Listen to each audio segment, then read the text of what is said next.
The Secrets of Middle-earth is brought to you by the StarQuest Production Network and is made possible by our many generous patrons. If you'd like to support the podcast, please visit sqpn.com/give. You're listening to The Secrets of Middle-earth, where we discuss the hidden themes and deeper layers found in the works of J.R.R. Tolkien, whether in his writings or in any of the media derived from them. I'm Thomas Salerno, and joining me today on the panel are Jeff Haecker. Hi, Jeff. Hey, Thomas. And Kaitlyn Facista. Hello, Kaitlyn. Hello. And Thomas Sanjurjo. Hi, Thomas. Hi, Thomas. And be sure to follow The Secrets of Middle-earth in Apple Podcasts, Google Podcasts, Spotify, or your podcast app of choice. And you can find us on social media at facebook.com/StarQuestMedia, or on Twitter, where we are at SQPN, or on Instagram, where we are at StarQuest Network. And I just want to wish a happy Tolkien Reading Day 2023 to all our listeners, because that's what we'll be celebrating today in this special episode. But before we dive into that, I just want to discuss a little bit of feedback that we got on our recent Tom Bombadil episode, which was really well received by all the fans, and I was really edified by that. But we got this really interesting comment. Marksman Gaming on YouTube writes, Tolkien equates Beren and Luthien as himself and Edith, so I would postulate that Bombadil and Goldberry are their equivalent in Lord of the Rings. Tolkien is, of course, the eldest, as he also predates Middle-earth, and he is the creator or master who formed the world. When The Lord of the Rings was published, it looked as if there was no possibility of the Silmarillion ever being published. So perhaps to maintain the Beren-Luthien love story, he puts in Bombadil to pay tribute to his love for Edith. What do you guys think of that angle? I hadn't really thought of that before. I think Bombadil's an easy one to peg as the creator, right? The writer stand-in. Like I don't mind it at all. I think that's a great thought about Tolkien, but it tells you a lot about Tolkien and how he viewed himself as well. Yeah, that's a cute idea. I like it. Yeah, and I agree as well. I don't have anything really profound to say in response, but I think it's a very cool idea. Yeah, and of course, Tom Bombadil discussions could just go out of control and take over the entire hour. But today's celebration is of Tolkien Reading Day, and if you don't know what that is, Jeff, I think you have a little bit of information about this special Tolkien holiday for us. Yeah, for sure. So Tolkien Reading Day is held on the 25th of March every year. The date of this date is chosen because it was the date that Frodo destroyed the ring, completing the quest and vanquishing Sauron. And it's been organized since 2003 by the Tolkien Society. So this is actually, I guess, the 20th anniversary of it. And it just encourages there's fans to celebrate and promote the life of J.R.R. Tolkien by reading some favorite passages. And there's a different theme every year. I haven't looked up the past themes to see what all they've been, and I'm not sure if there has been a theme every year, but this year, I think, as we've noted, is travel and adventure. Right. I think it's also interesting to note that not only is it held on March the 25th, which in universe, of course, is the date where Frodo destroys the ring, but for us Catholics, it's also a notable date because it is the date of an important Marian feast, of the Feast of the Annunciation, in which you'll remember in the Gospels, the Archangel Gabriel appears to Mary in Nazareth and announces that she will be the mother of the Messiah. And of course, she proclaims her famous fiat, her yes, and that is how our Lord Jesus Christ becomes incarnate in this world. And it's March the 25th is also traditionally held to be the date of the crucifixion, although Good Friday is technically a movable feast because Lent is in a different time frame every year, so Good Friday moves around. But the sort of traditional, I hesitate to say legendary, but I mean legendary in the best Tolkienian sense of that word. March the 25th is often held to be the date of the crucifixion. So I'm pretty sure that Tolkien did that deliberately. Had the date of the great eucatastrophe in his story be the same date as the great eucatastrophe in salvation history. What do you think, guys? I'm pretty sure that was absolutely deliberate. Oh, definitely. For sure. Sounds good to me. Yeah. So we've actually collected some of our favorite Tolkien quotes, including those about travel and adventure to celebrate this Tolkien reading day, and we just want to discuss like why these quotes are important to us and why we think they embody this great theme. Because adventure is one of I'm glad they picked this theme this year because it's one of my favorite things about Tolkien and about his writings, that sense of adventure. So let's go around the panel. Jeff, why don't you start us off with what's your first passage that you want to highlight? Sure. Yeah. So I think this one starts us off well. It's actually from The Hobbit. I don't have the Hobbit book in front of me, so can't give you a page number or anything, but it's I believe when Gandalf is trying to recruit for Bilbo, and Bilbo in response says, "We are plain quiet folk and have no use for adventures. Nasty, disturbing, uncomfortable things make you late for dinner."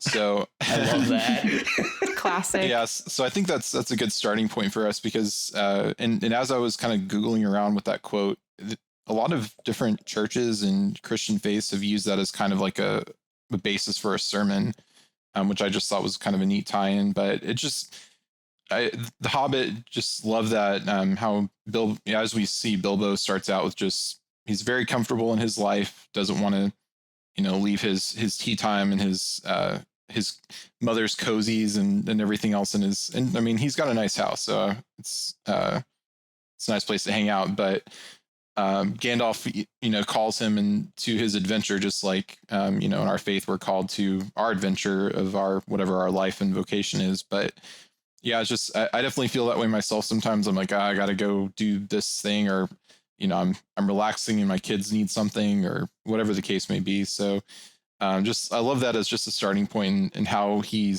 goes from this kind of crotchety young man to a adventurous old man, because he has adventures for the rest of his life. Like I believe he walks to Rivendell by himself after he leaves his birthday party in Fellowship, and he hangs out at Rivendell for a while, but then he and then he goes obviously to the Grey Havens in the end. So he goes from and of course just his main adventure of going to Erebor. So but he leaves his nice comfortable place and his nice dinners and everything and goes on the road. So I just thought that was a kind of a funny quote as kind of a starting point for this theme.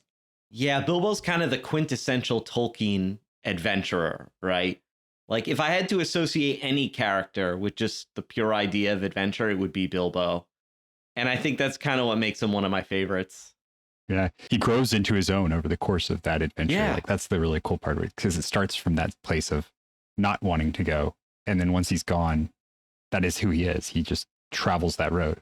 Yeah, and I know we like to just joke about the Hobbit films, but I do like in the first one where he goes, he says he's not going, and then he just starts running down the road, and they're like, "Where are you going, Mr. Bilbo?" "I'm going on an adventure." And it's a great gif. I use it all the time. I don't know how many times I've used that gif. But so it's because he's by nature he's a little more curious than most hobbits, and Gandalf kind of reminds him of that he was, in your youth you were curious and enjoyed the adventure, and you've kind of become this kind of crotchety guy. So, but yeah. Yeah, I just love how awkward that scene is where everyone's coming over his house, all the dwarves and Gandalf, and Bilbo just like doesn't know what to do. He's so just like, oh, he's like freaking out. He's like, I'm just like, he would have been the last person the dwarves would have expected Gandalf to pick is this guy. Mm-hmm. What do they call him? That little fellow bobbing on the mat. And it's just like... But yeah, he, like you said, Thomas, he grows into the role. which is just so great, you know. And by the end of his journey, by the end of his journey to Erebor, he's like a full-fledged adventurer, and then by the end of his life, he's kind of looking back on his life and saying, I can't really do this anymore, which is kind of bittersweet, but it's a good arc for his character. Absolutely. So what about you, Thomas? What's your first quote? All right, so I'm gonna start with the beginning of Frodo's adventure. I think that's where I'll go to. It's shortly after the party. Well, it's not shortly after the party. It's shortly after the party in the book. So it's in the second chapter of the Fellowship of the Ring, and Gandalf has gone away and come back and gone away and come back to the Shire, and finally, the story of the ring is unfolding before Frodo, and Frodo asks, "How on earth did it come to me?" And Gandalf's response and the back and forth that they have is very good. And so Gandalf says, "Ah," said Gandalf, "that is a very long story. The beginnings lie back in the Black Years, which only the lore masters now remember. If I were to tell you all that tale, we should be sitting here when spring had passed into winter. But last I told you of Sauron the Great, the Dark Lord. The rumors that you have heard are true. He has indeed risen again and left his hold in Mirkwood and returned to his ancient fastness in the Dark Tower of Mordor. That name even you hobbits have heard of, like a shadow on the borders of old stories. Always after a defeat and a respite, the shadow takes another shape and grows again." To which Frodo responds, "I wish it need not have happened in my time." "So do I," said Gandalf, "and so do all who live to see such times, but that is not for them to decide. All we have to decide is what to do with that time that is given us." And then they go on and talk a little bit more, and there's one more bit that I want to pull out of it, because it goes back and forth, gets a lot of the history of the ring, and Gollum is mentioned in this history, and it's said, Frodo says after all this, "But this is terrible," cried Frodo. "Far worse than the worst that I imagined from your hints and warnings, O Gandalf, best of friends. What am I to do? For now I'm really afraid. What am I to do? What a pity that Bilbo did not stab that vile creature when he had the chance." And Gandalf says, "Pity? It was pity that stayed his hand. Pity and mercy, not to strike without need. And he has been well rewarded, Frodo. Be sure that he took so little hurt from the evil and escaped in the end, because he began his ownership of the ring so, with pity." And then we get to the end of the story, where we see that pity actually saves the whole world, because Gollum is still around to finish the job that, Frodo walks all the way to the last moment and isn't able to complete his mission. But then Gollum is able to, through folly, but through a purposeful folly, completes that mission and drops the ring into the fire. And so that without that pity, without that mercy that Frodo gave at the beginning of this whole adventure, it wouldn't have been anything. It wouldn't have come to anything in the end. And I love that frame that's put on it. Yeah. Thomas, you should read audiobooks, by the way. You're a very good narrator. That's my kids love my Gandalf voice. I do a lot of voice acting for them when we're reading, so they know. Nice. And if I get it wrong, they will let me know. If I forget how I did a voice last time, it's like, that's not Aragorn's voice. Dad. That's not how it goes. I actually the chapter you pulled from, which I believe is Shadow of the Past, right, in the Correct. Fellowship of the Ring. I love that chapter. Just the mood of it, where because otherwise you would just think, well, that chapter's just an exposition dump. It's just Gandalf talking to Frodo. But the mood that Tolkien sets, I don't know what it is about it, but it's so ominous and dreadful. I just love the whole mood of that chapter. And it's interspersed with these little hopeful moments, right? When he says, I think that's what really does it, is those little cadences of those little beats of hope that strike through the whole thing. And I love the persona that you get of Gandalf here, because he has just learned probably the most terrible news that he could possibly have learned, and is delivering it to this poor little unwitting hobbit that he is really worried about. But he's delivering it in a way that's I'm going to code it as nicely as I can, but this is bad. right? This is like really, really bad news. So his bedside manner is flawless through this whole thing. Right. Yeah. Yeah. It's just great. And I love that one section where he says, I'm not sure. I can't remember if this was in what you read, Thomas, but where he says that the second age, the sort of the history lesson that he gives to Frodo, he's like, that would do it would do well for you to recall it. You know, he says, because there was sorrow then too, and gathering dark, but great valor and great deeds that are not wholly vain. That's one of my favorite quotes ever from the whole Lord of the Rings. Oh, that chapter is so good. It's so well written. And there's no action, there's no nothing. It's just two people talking, and it's brilliant. Yeah. No, I totally agree. So what about you, Kaitlyn? What passage do you have for us? Sure. So for both of my passages, I picked a poem, but for my first one, it is from The Fellowship of the Ring, and it's something that Bilbo kind of bursts out into song after I think it's after he's given Frodo Sting and the mithril coat, and he's kind of getting ready to say goodbye to Frodo before he sets off from Rivendell. And it's, I sit beside the fire and think. So I'm not going to read the whole poem, but I'll read the first section. I sit beside the fire and think of all that I have seen, of meadow flowers and butterflies and summers that have been. And I really love this poem, especially when thinking about adventure, because I think it ties in really well with your first quote, Jeff, because we're just looking at the beginning of Bilbo's adventure, but here, this is really Bilbo at the end of his adventure. And he's kind of got this contemplative moment where he's looking back on his life about all of the flowers and butterflies that he's seen, all of the summers that he's experienced. And then the poem goes on talking about all of the autumn and the winters that he's seen. And then at the end of the poem, he kind of moves on to think about, like, what is the world going to be like after I'm gone? And I don't know, just the whole thing is it's very moving. I think, like, the older I get, I know I'm not very old yet, but even compared to 10 years earlier, like, I feel like this poem means so much more to me now. Just looking back on Bilbo's adventures and just kind of thinking about your own mortality, which is a big theme for Tolkien. I just think it's a really cool poem. Yeah, this is like Tolkien bittersweet melancholy at its best, right? You know, where it's not despair, it's not darkness, but it's sad, but at the same time hopeful and joyful. And I think that's too was part of what makes that poem so powerful.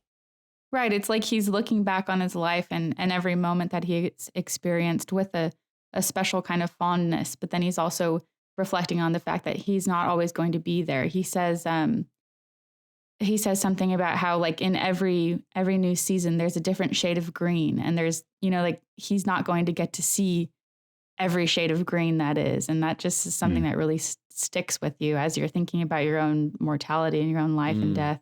And that kind of God has put you, as God has kind of put you in this moment, in this time in history. And that sort of ties into what you were saying, Thomas, too, in your quote, where it's like the time that is given us is what's important.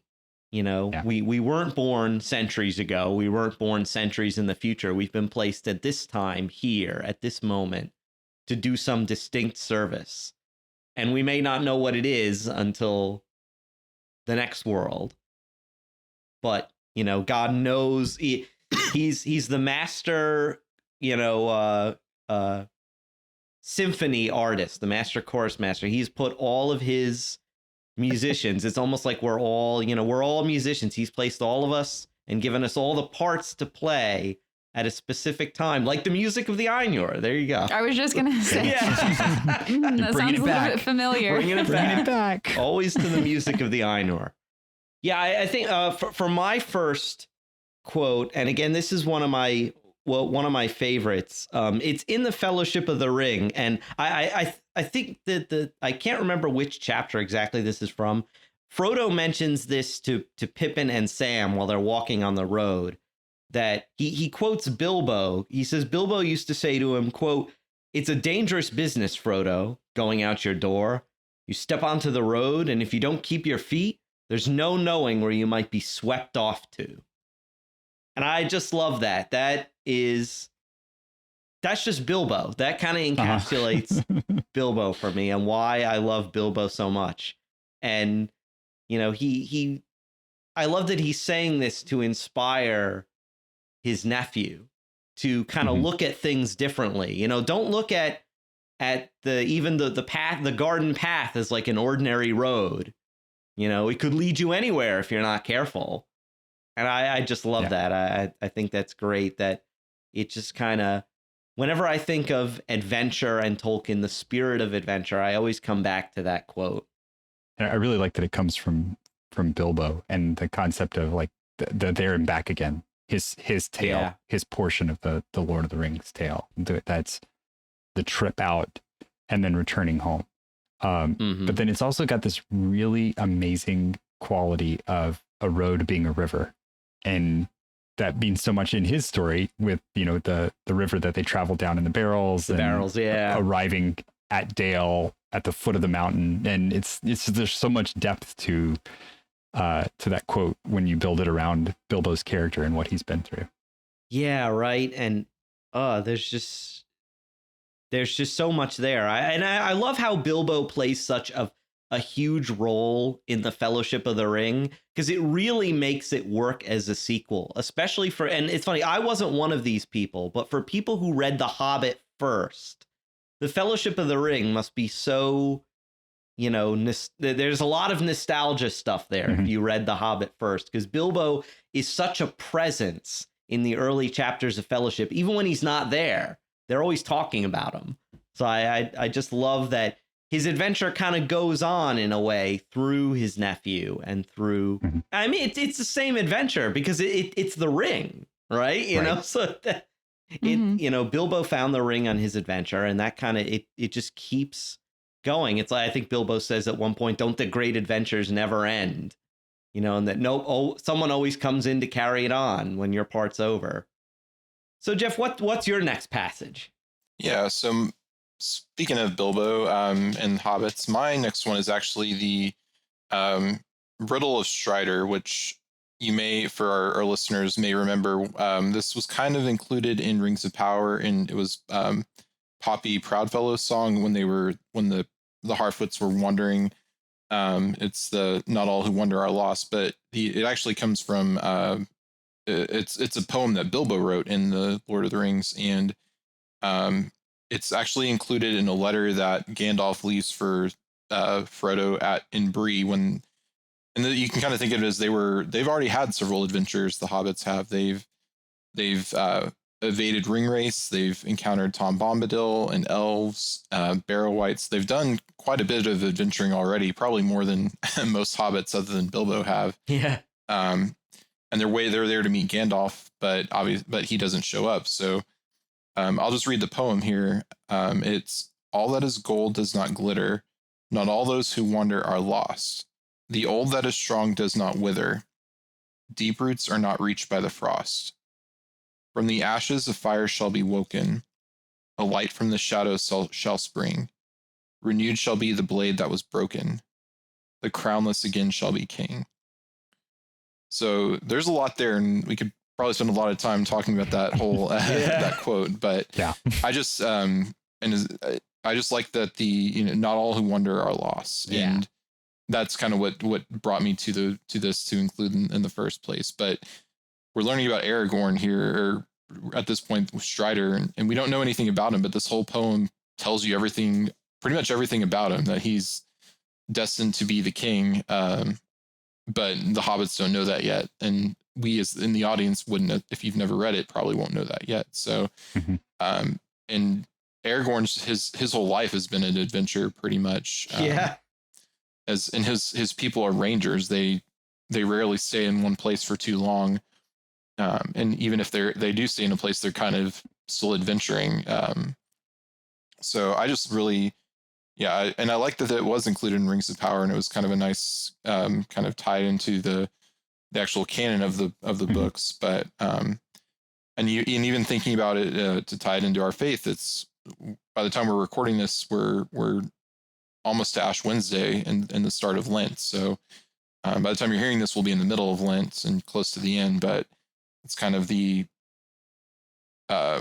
there's the ashes there, that the ashes, we come from ashes, and we're saying we shall return to them, but it's also Lent stirs a fire within us. It's kind of we're kind of burning, especially after Advent, and we're kind of getting into the ordinary time and kind of may things kind of settle down, but then Lent kind of starts, and it's like stirring up we may start to get a little like, okay, we're back to normal, and then all of a sudden it's Lent, and we're fasting and doing penance and whatever else you personally practice during Lent. So but I just love that poem and that quote. And I've said before, Aragorn's one of my favorite characters. So it's kind of his like it's his elevator pitch for who he is.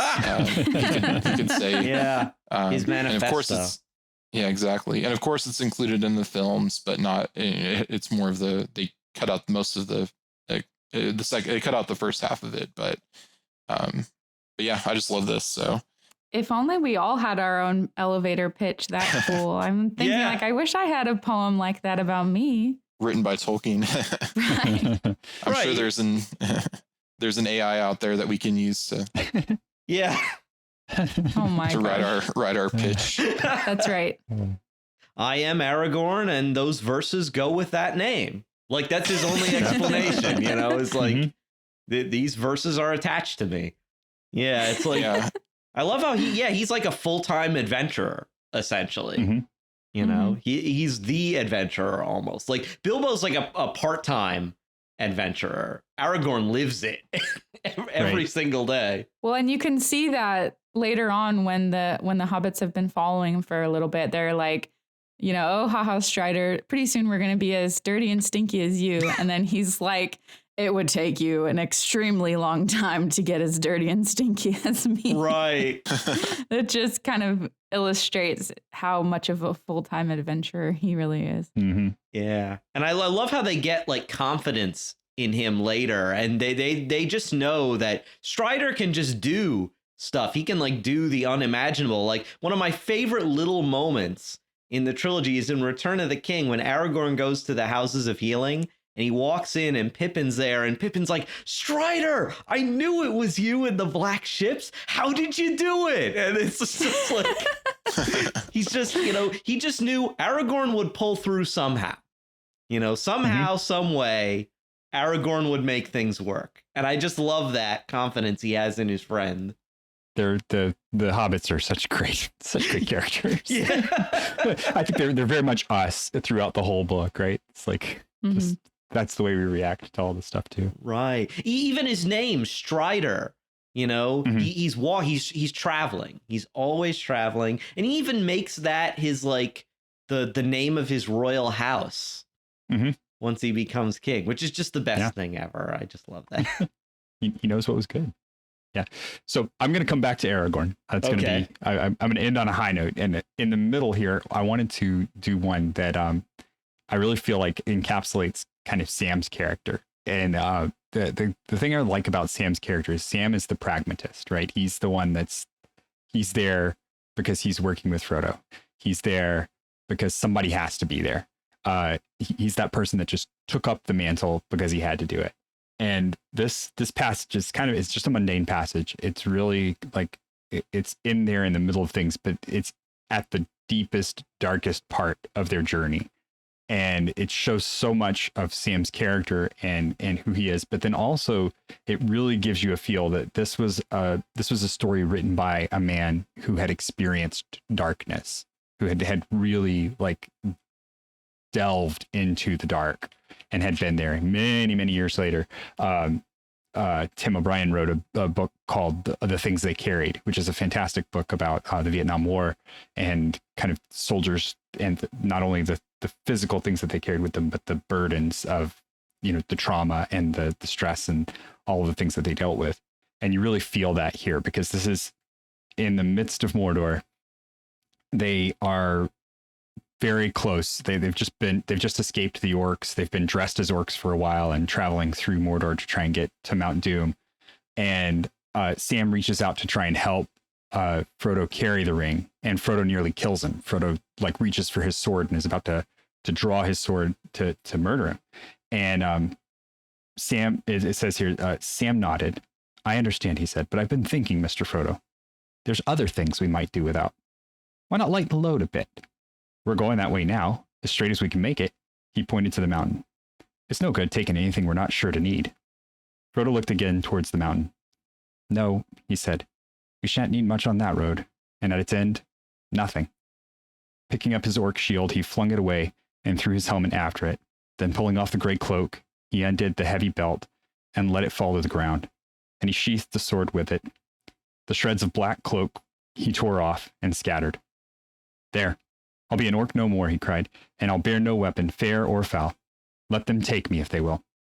Sam did likewise, and put aside his orc gear, and he took out all the things in his pack. Somehow each of them had become dear to him, if only because he had borne them so far with so much toil. Hardest of all it was to part with his cooking gear. Tears welled in his eyes at the thought of casting it away. And then he remembers the moment where he was with Faramir, and they pass a little bit more, and Sam throws the things away into a fissure because he says he was not willing to leave them lying open in the wilderness for any to see. Stinker picked up that orc shirt seemingly, and he isn't going to add a sword to it. His hands are bad enough when empty, and he isn't going to mess with my pants. With that, he carried all the gear away to one of the many gaping fissures that scored the land and threw them in. The clatter of his precious pans as they fell down into the dark was like a death knell to his heart. And that's like Sam in a nutshell. And I really love that. And if anybody who's ever done any hiking or had to carry gear, like everything becomes very precious to you over that time that you're walking with it. And so to have to make a decision to leave something is very hard. And as a hobbit, the cooking gear has got to be like just the absolute worst. And so you see here that like Sam is willing to give it up to complete the mission. Like that's how in he is that he's willing to go that last mile, knowing that, you know, without cooking gear, they're not going to make it back out. That this is it. This is their last steps, and they're going to take them together. That last line about the clatter being like a death nail, that just like pierces you right through the heart. It's so devastating. Yeah, absolutely. Yeah, that's a rough passage. He's really just like letting go of everything. He's pouring himself entirely. Like he's not holding back at all at this point. It's just like, it's so inspiring, but it's so sad to read too. Yeah. Yeah. He says like, I'll get there if I leave only my bones behind. You know, he is all in, and yeah, he sacrifices everything. And yeah. And like, you got to think that in the back of his mind, he's like many writers of his generation is kind of dealing with the trauma of the First World War. Right. And what you go through with comrades in like an unspeakably terrible, awful situation. Yeah.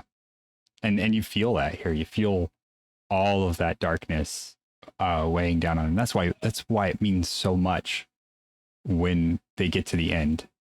And like, this is, I would say that the climax of this book, I didn't even realize it until I was like sitting here, you know, like looking for these passages. The climax of this book is right at the end. Like there is not much closure after the ring is dropped into Mount Doom. There's one chapter basically, and it's not even a very long chapter at that, right after that moment. So it gets really, really dark right before it lets up at the end. And this is that moment where everything's just crushing down around them. And so good because you really do feel it. And it's such a stupid, mundane thing, but you feel the meaning of it. You feel the weight of it. This is a really good chapter to read during Lent too. If you can't read all of the Lord of the Rings during Lent, like read this chapter. Right. Yeah. And I was trying to find it in my copy of I have Return of the King right here. At some point, I can't remember if it's before or after this part, but there at some point though, they look up. It's nighttime in Mordor, and which is mostly covered by smoke and ash from Mount Doom. But at one point they look up and they see the star Arendelle, which as we've we've discussed both from Rings and Power and otherwise, that it's Arendelle was the one who brought the Valar to come save the world, or come request the aid of the Valar. But it's just even with this darkness and that quote you have, they still see that hope and that kind of that guiding star of that adventure. So that while you were talking about that made me think of that. Yeah. Yeah, definitely. And that's the Mount Doom chapter. I quote it, but that's where it is. It's in the Mount Doom chapter, and I think that part isn't. It's either in there or maybe just before that in the Land of Shadow, because I think that's what keeps them going after they've gotten the orc clothes and having to hide through things as they're going. But yeah, both of those, very, very intense moments, and you get that. Kaitlyn, you're right, that feel of Lent is very prevalent throughout those chapters. Kaitlyn, I think your next passage is also in the Mordor section, right? Yeah, these two tie in really well together. This is I only had 2 passages, but I think they're good. So my second one is also a poem. And this poem is sung by Sam as he finds himself unable to find Frodo. So Frodo's been captured and he's been taken into this tower, and Sam is climbing all of these steps, and he gets to the top of the steps and there's nothing there. And he's just at a complete loss, without any hope. And so he just he can't find Frodo. There's no possible way that he could be anywhere. And so he kind of just sits down and is having this really, really rough moment. But then he starts to sing this song, and it's not that long, so I guess I'll read the whole thing.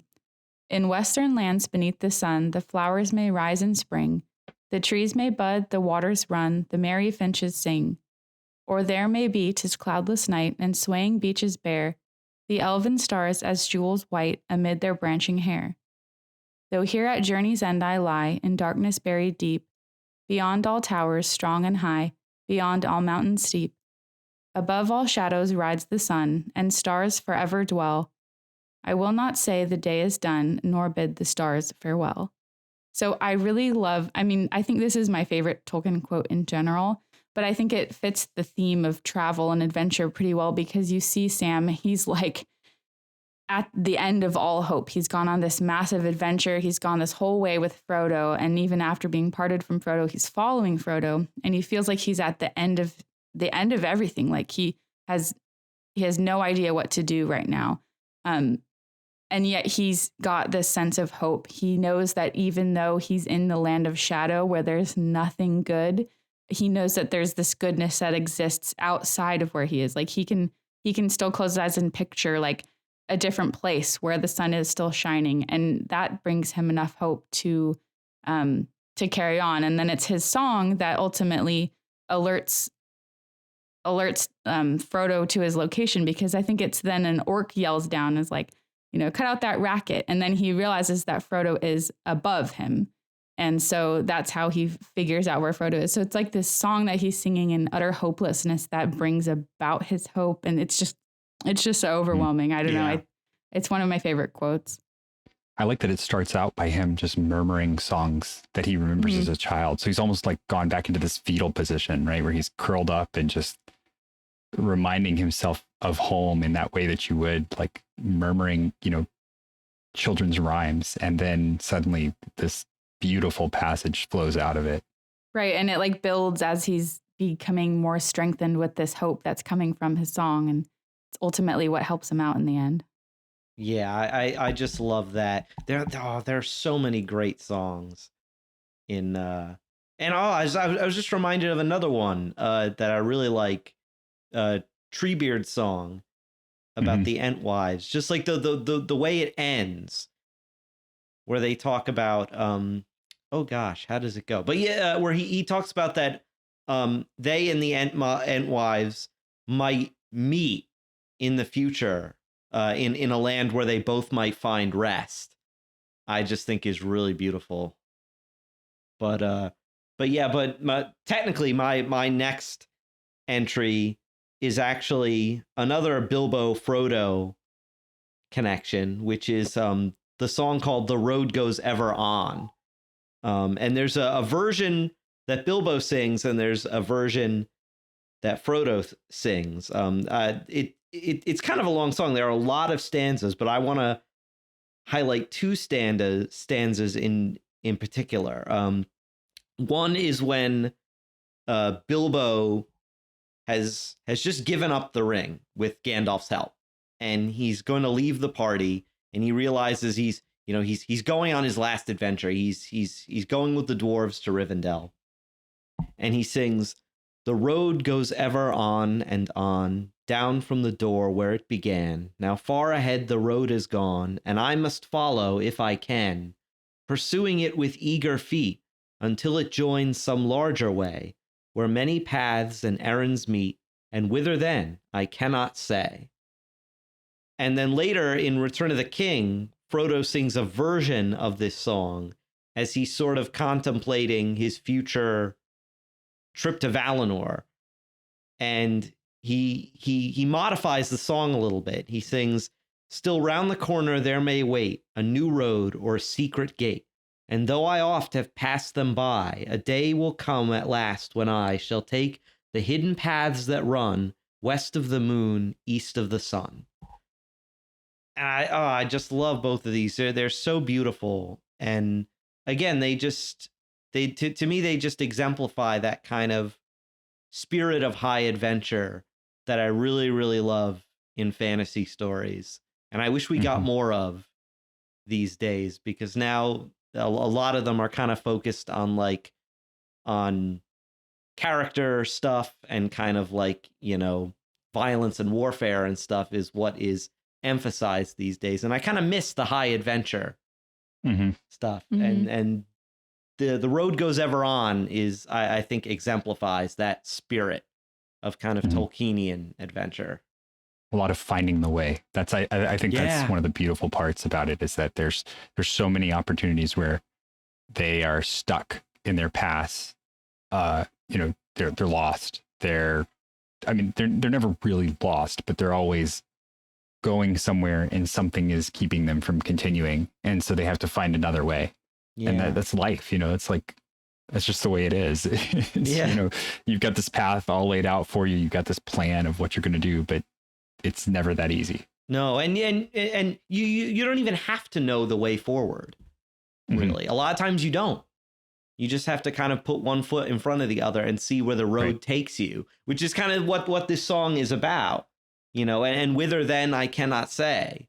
I really don't know where this is headed in the end, but I'm sure it will be, what does the gaffer say? All's well as ends better. Right. No matter what happens along the way, everything has a way of working out. Jeff, did you have one last one?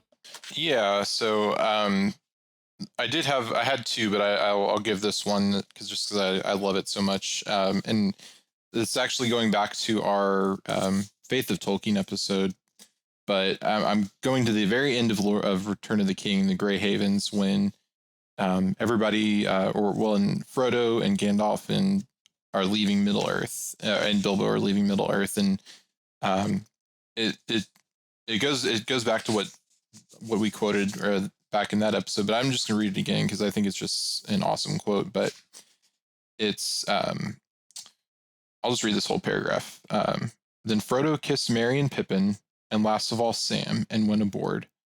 And the sails were drawn up, and the wind blew, and slowly the ship slipped away down the long grey firth. And the light of the glass of Galadriel that Frodo bore glimmered and was lost. And the ship went out into the high sea and passed on into the west, until at last, on a night of rain, Frodo smelled a sweet fragrance on the air, and heard the sound of singing that came over the water.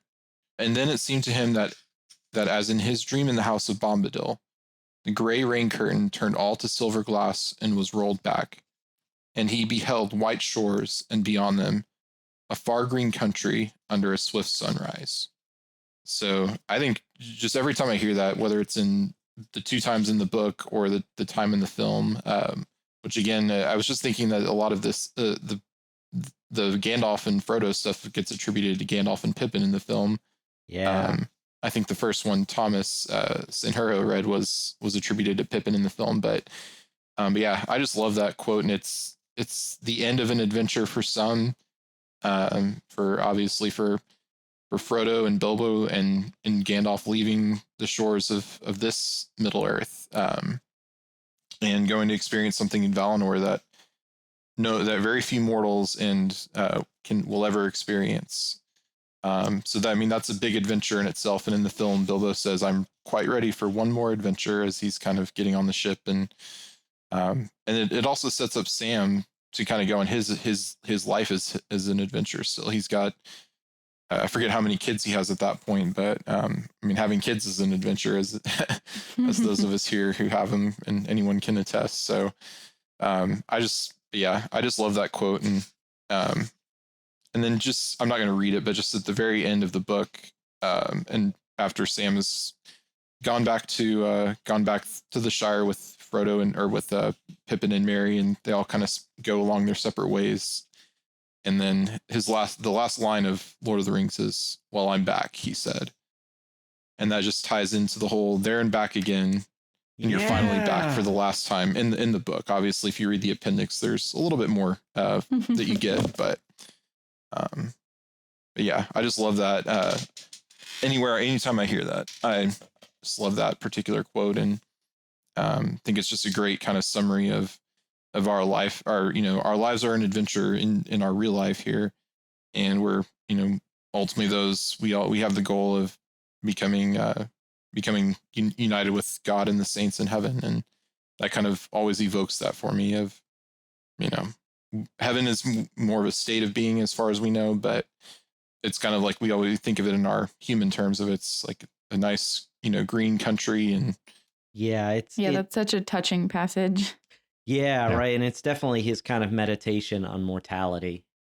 Mm-hmm. Definitely. It's like, Thomas, I know you wanted to end on a high note with Aragorn. And because of that, I'm actually going to go first so I can let you have the last one. Because Aragorn's so cool, we definitely should end with him. For Sounds sure. good. Yeah, but my last one is...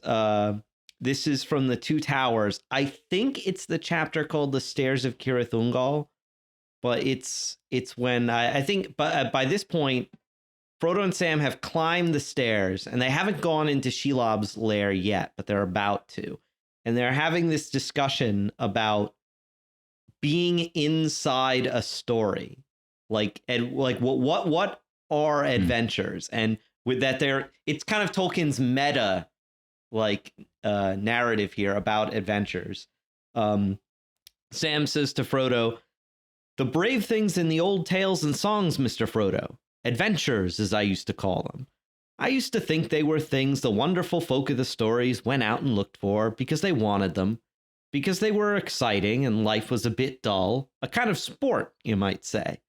But that's not the way of it with the tales that really mattered, or the ones that stay in the mind. Folk seem to have just landed in them, usually. Their paths were laid that way, as you put it.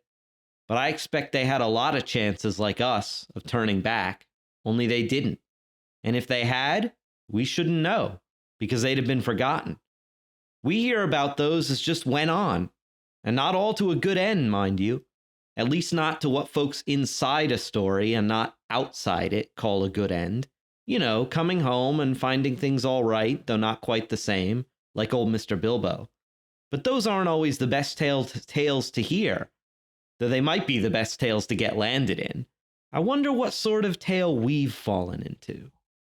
That's so profound. Mm-hmm. Yeah, it's Sam.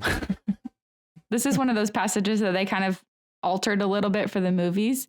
Mm-hmm. Right. And when you have Sam giving his little that's the tales that really matter speech in the movies, they did great with that section too. I like that it's amusing here though. This is more. I can see Sam just walking along idly wondering this as they're climbing as they're climbing this. It's not encouraging in the sense that it's more like him just talking out loud. And I like that sense of the two of them. And they did play that in the movies pretty well, where you see Sam kind of being the one who's talking, and Frodo's just sullen and quiet and always, burdened by the ring and everything. But I just love this idea of Sam, just starting down this path and not really knowing where he's going to get by the end of talking about it. Right. He's kind of he's just kind of beating around the bush of this issue and seeing where it goes. But I like that idea of that we're all kind of inside a story, we're inside the sort of great narrative of history. And a friend of mine, I was talking about this with a friend of mine, and he said, what's interesting is that we all think we're the protagonist of our own adventure. But as Christians, we know it's really Jesus Christ who's the protagonist. We are not the sort of center of our own lives. It's Jesus Christ. So it's interesting to think like that's the story we've all fallen into. Is his story, the great story. And we're all connected to it. I like that. Yeah, that's a great meditation for Lent. Yeah. Okay, so I'm going to bring us back out of it. I'm going to end on the high note here. Yeah, Aragorn, let's Take go. a deep breath. So this is, I can't really ever let a time pass where I'm talking about quotes from the book where I don't get to this one, because this one to me is the most touching moment of Aragorn in the books. And this is, it's in the Riders of Rohan chapter in the Two Towers. And it's the moment where they've just met Éomer. So Éomer and his crew have come up and wrapped around Gimli, Legolas, and Aragorn as they're searching for Merry and Pippin, and leveled their spears at them. And there's a lot of suspicion going back and forth between them. And so then there's a lot of, who's who and everything. And there's a really great moment where Aragorn like owns himself and like, flaps his cloak open and shows the sword and, tells them who he is. And Gimli and Legolas are both like, whoa, he's never been like this before. Like they actually see him in like kind of a regal He's light. flexing a little bit. Exactly. Yeah. And so it's a great moment, but even later than that, there's like this really beautiful moment where Éomer kind of pulls him aside and starts talking with him more directly and saying like, look, I know, I trust who you are, but there's some stuff going on and I can't really get into all of it right now, but there's this. And then Aragorn is asking him about, what his opinion is about what's happened. And he says, then what do you think has become of them? Asking about Merry and Pippin. And Éomer says, I do not know. They may have been slain or burned among the orcs, but that you will say cannot be, and I do not fear it. I can only think that they were carried off into the forest before the battle, even before you encircled your foes, maybe. Can you swear that none escaped your net in such a way? And Éomer says, I would swear that no orc escaped after we sighted them, said Éomer. We reached the forest eaves before them, and if that any living thing broke through our ring, then it was no orc and had some elvish power. And Aragorn replies, our friends were tired even as we are, said Aragorn, and you passed us by under the full light of day. Oh, I had forgotten that, said Éomer. It's hard to be sure of anything among so many marvels. The world is all grown strange. Elf and dwarf and company walk in our daily fields, and folk speak with the Lady of the Wood and yet live. And the sword comes back to a war that was broken in the long ages ere the fathers of our fathers rode into the mark. How shall a man judge what to do in such times? As he ever has judged, said Aragorn. Good and ill have not changed since yesteryear, nor are they one thing among elves and dwarves, and another among men. It is a man's part to discern them, as much in the golden wood as in his own house. And that to me is like Aragorn in a nutshell, right? It's like good and evil don't change. There's nothing new to it. Things may, there may be crazy circumstances, but what's right and what's wrong are always what's right and what's wrong. And no matter where you are on your adventure either, whether you're in the Golden Wood or back in your own house, right? It's the same standards for judging what to do in any particular circumstance, right and wrong, So that's my favorite. It's very tangentially adventure quote, but I couldn't let a chance pass to read that one. We need a life advice from Aragorn book, right. Right. Like a newspaper column. Yeah. Oh my goodness. What should a man do in times such as these? Well, Dear Strider. Dear Strider, yeah. I love it. So yeah, I hope that we've convinced everyone who may be a kind of like movie only people to actually pick up a Tolkien book and read it for this Tolkien reading day. I hope us picking out these passages have encouraged you, because the trilogy can be kind of daunting. The Silmarillion is considered especially daunting. But in fact, I just thought of this as we were discussing. It'd be interesting. What would each of you kind of say to someone who's thinking about picking up and reading a Tolkien book, but hasn't yet? Do you have any suggestions or or encouragement for why they should pick up one of the books and read if they've seen the movies or the Rings of Power or something like that? I'm going to make a very pragmatic suggestion first. Do not respect the chapters, but the breaks that are presented therein. So you're going to find lots of little like paragraph breaks where the story will kind of come to a natural pause and you can stop, put it down, walk away from it, come back to it later. Because if you say, I'm just going to read one chapter tonight, you're in for a very long night. I'm going to read the Council of Elrond. And it's like this huge chapter. Oh, no. So that would be my advice, just in a very blanket, like very pragmatic advice there for that one. Yeah, I would say and I was going to, before you brought this up, Thomas, I was going to mention some people on the Discord were saying that they've started listening to the audiobooks Yes. for this. So if you're not much of a reader, or even if you are, in Tolkien, in his, obviously the language is maybe a little more dense at times than modern, our modern fantasy that we see nowadays. And if you think audiobooks might be your thing, check those out. I will eventually listen to the Andy Serkis readings of them, but those are on my list to do eventually. But I think that's a great way. And I think we discussed that the Silmarillion is coming out, an audiobook version read by Andy Serkis. And so especially if you may have read Lord of the Rings or The Hobbit, but you haven't read the Silmarillion yet. And that's written in such a way that it's very poetic. So hearing it out loud may work better for you if you read it and your eyes start glazing over. But if it's something you can kind of listen to, and you kind of can feel the because it's poetry, so there's a meter to it. So if you listen to it, that's definitely an option too. But that would be my advice, I guess. Yeah, I'll second and I can vouch that. for the Andy Serkis reading. The Andy Serkis readings are very good. Like he does a really good job with them. I'll second that for my advice with the audiobooks. Like I've listened to the Andy Serkis Fellowship. I haven't listened to the whole trilogy yet. I usually listen to the Rob Inglis one because those are the ones I've listened to since I was 13 over and over and over again. So like I'm so used to his voice, and he has a good singing voice. So he and there's a lot of singing. I really like his audiobooks. I like the way he does the songs. They're very dear to me. I don't even know if I'll try the Andy Serkis ones. Like, I don't feel like I need another audiobook because his are so good. One thing I will say about that. Happy for everyone who likes his. Andy Serkis, he tries to imitate the actors' voices from the movies. That's fun. So if you're primarily coming at this through the movies, the Andy Serkis ones may actually be for you because it'll sound familiar.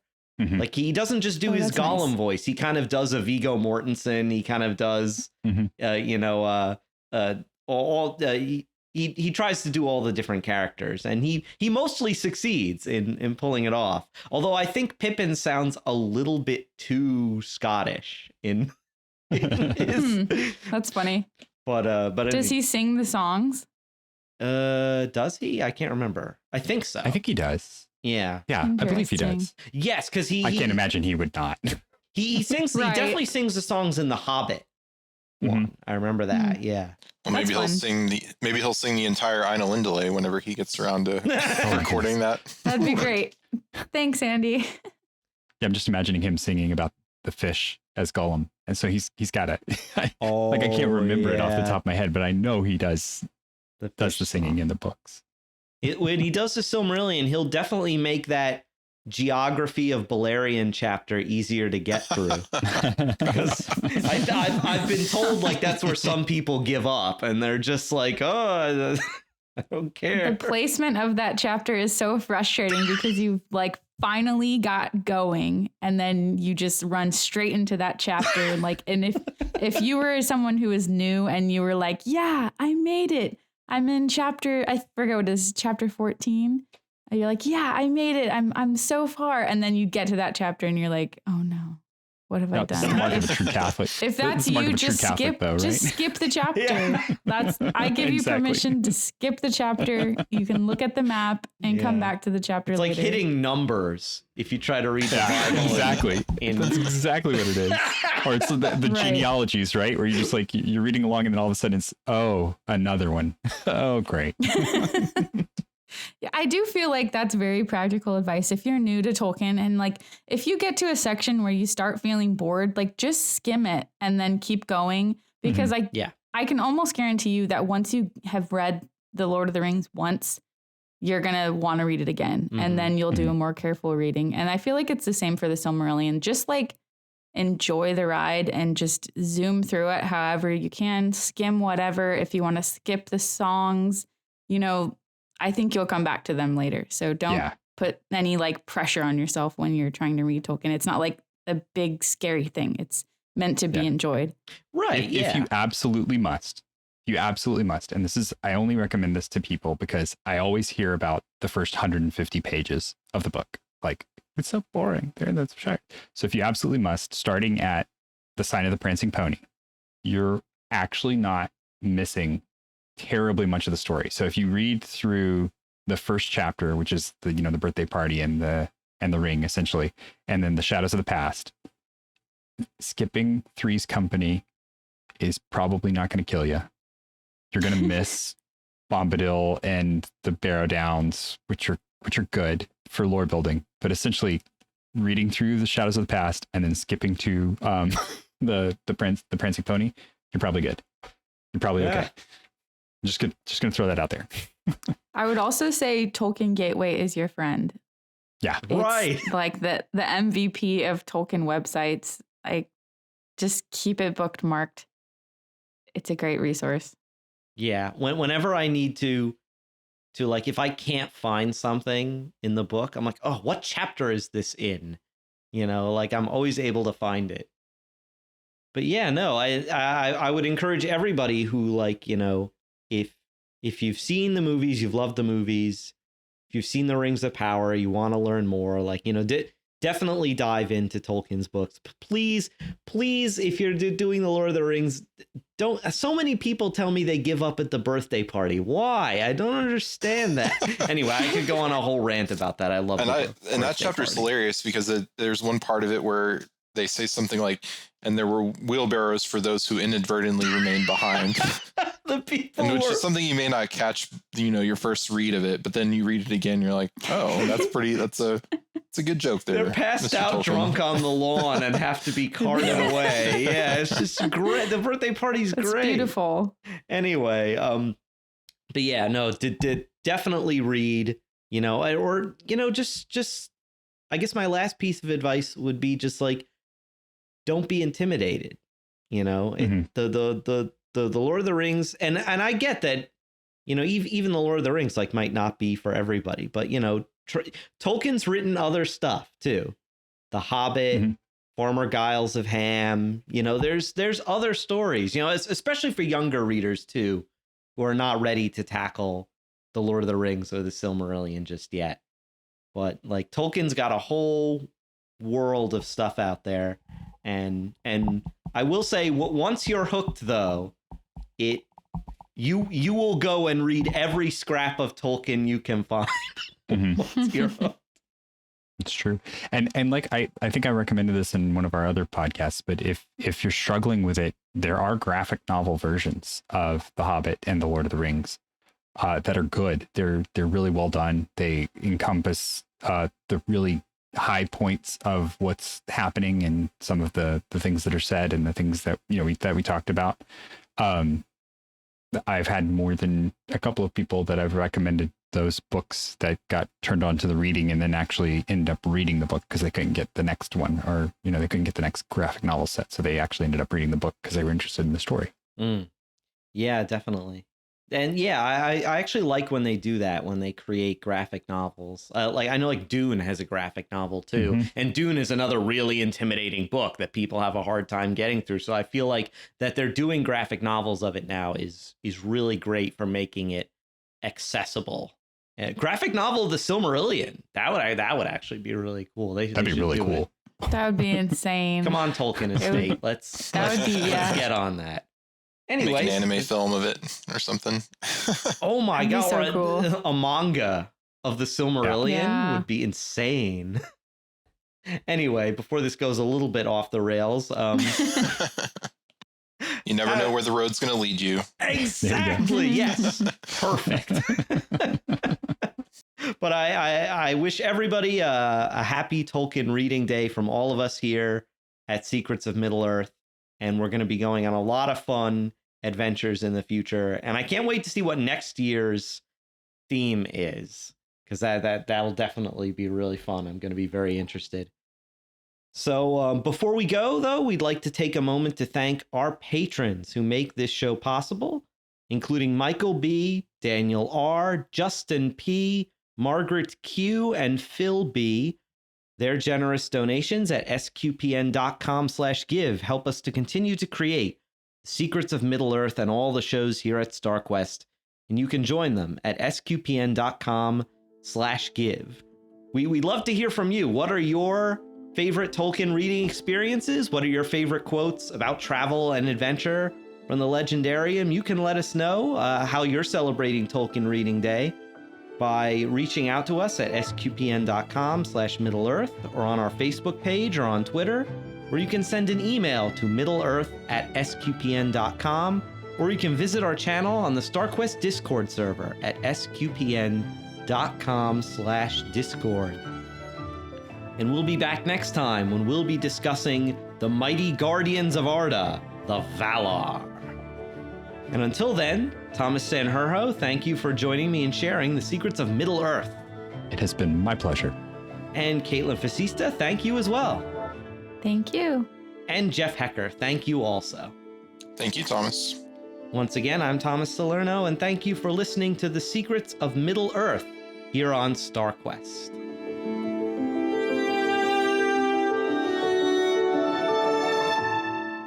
Here's another show on the StarQuest Network you're sure to enjoy. The Secrets of Doctor Who. Find the show wherever fine podcasts are found or at sqpn.com/Doctor Who.